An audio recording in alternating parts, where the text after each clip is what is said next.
Well,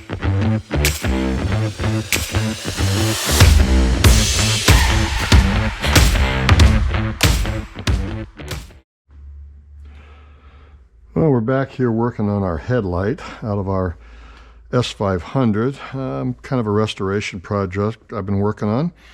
One of the problems I had was the headlights didn't work, and I actually tried replacing the switch first, and what it turned out being, it had the wrong headlights in it. You can tell because there were two plugs, and these two plugs here, it was only plugged into this one on the headlight that was in the car. But it needed this one because these are the Xenon bulbs. So when this light, this one over here came, and it's got a little bit of a scratched up lens cover, which I can work with. Came pretty complete, and I was pretty happy to. This one, on the other hand, came, and I got this on eBay, and I bought a lot of stuff on eBay, and I've generally had a pretty good experience, but not so much with this light. The vendor said it was fully functionable, but it didn't have the Xenon bulb. So $180 later, I went to Mercedes and got the Xenon bulb.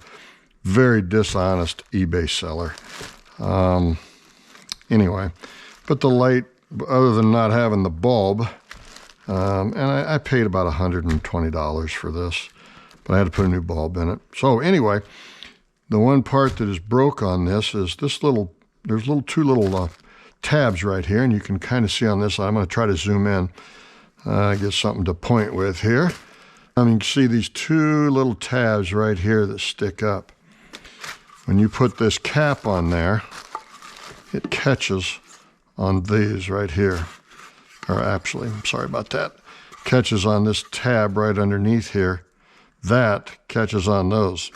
If you'll notice in this one over here, they're gone, they're broke off. My guess is when this vendor decided he was going to get more money out of the bulb, he actually broke this because he didn't know how to get this cover off. So anyway, so what I've done here is, I'll take this off here. I took a piece of 35 thousandths welding wire and I kind of bent it up a little bit.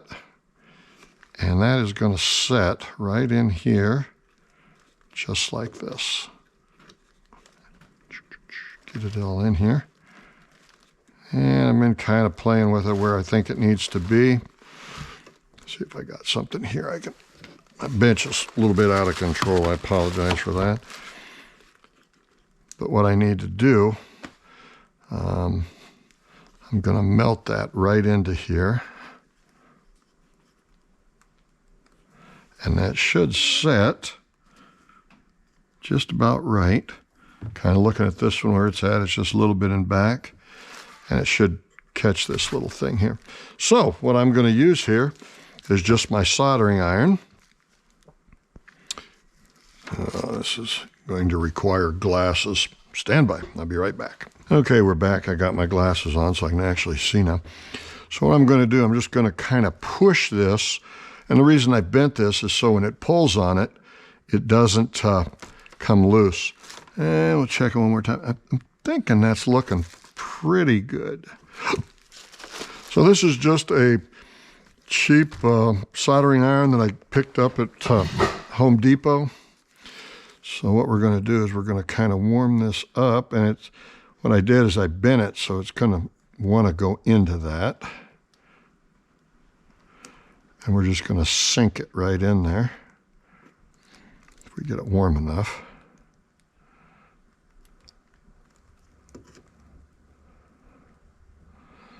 When you get it warm enough, it'll go right into that plastic.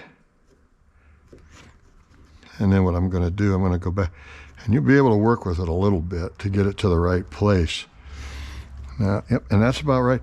Now what I'm going to do, I'm going to let this side cool off a little bit. All right, so I just took some ABS here, just got this on McMaster car. There's no such thing as ABS welding rod, it's just ABS. It's not like you can get different alloys when you're doing steel. So I won't, once I get this all smoothed out, I'm going to let that cool off and then I'll be back. And I'm going to get this wire hot and shove this into this side. So I should have had that a little bit narrower so it would want to go in there a little better. But I think if I just get this pretty warm, it's going to want to bend in there. So I get this in there and we'll be right back. Okay, so we're back here and I about got this done. I just got this. I'm just putting some more ABS in here.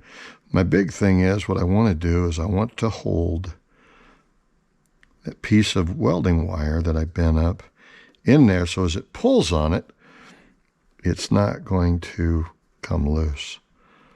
It doesn't hold a great deal of pressure. What this does, it kind of keeps your... Okay, I think that's pretty good. All right, again, we're going to let this cool off, and I'll be right back. Okay, so we're back here. This is completely cooled off.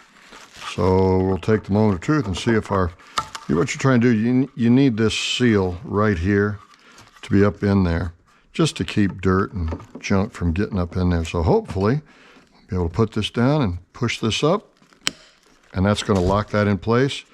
And now we're held. And again, what I fixed that with was just a little piece of welding wire, and I had to go through it a couple of times. And now if I need to take it off, I can pull it and it comes out. But that is definitely going to have, you can hear it click when it goes in. And my seal is nice and tight. Okay, I hope this helps somebody out. Just a quick video on how to replace it if you get these little tangs broke off. Thanks for watching.